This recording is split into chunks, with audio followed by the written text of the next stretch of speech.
కష్టపడాలి, ప్రజల దగ్గరికి వెళ్ళాలి, ప్రజలతో మనం మమేక్యం అవ్వాలి. ఇప్పుడు బయటకు వస్తున్నాడు ఉల్లిపాయల గురించి, ఉల్లిపాయ ధరల గురించి చంద్రబాబు నాయుడు గారు మొన్నటి నుంచే రివ్యూ చేస్తున్నారు.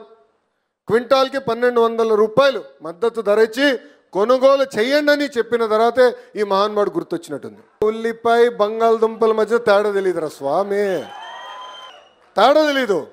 ఈరోజు వచ్చి హెరిటేజ్ స్టోర్ అన్నాడు. అయ్యా జగన్ గారు, స్టోర్లు అమ్మేసి 8 సంవత్సరాలు అయింది, 8 సంవత్సరాలు అయిపోయింది. అవన్నీ ఫ్యూచర్ రీటైల్, రిలయన్స్ రీటైల్ స్టోర్లుగా మారిపోయినాయి. అది కూడా పాపం ఆయన తెలియదు. అలా ఉంది పరిస్థితి. అంటే వాస్తవాలకి దూరంగా ఉంటే అదే అట్లనే ఉంటుంది. అందుకే వాస్తవాల దగ్గర ఉండాలా, ప్రజల సమస్యలు తెలుసుకోవాలా, ప్రజలతో మమేక్యం అవ్వాలా. మన పార్టీలో ఏ మార్పు రావాలో దానికి మనందరం అహర్నిశలు కష్టపడాలని ఈ సభాముఖం మిమ్మల్ని అందరినీ కోరుతున్నాం. ఈరోజు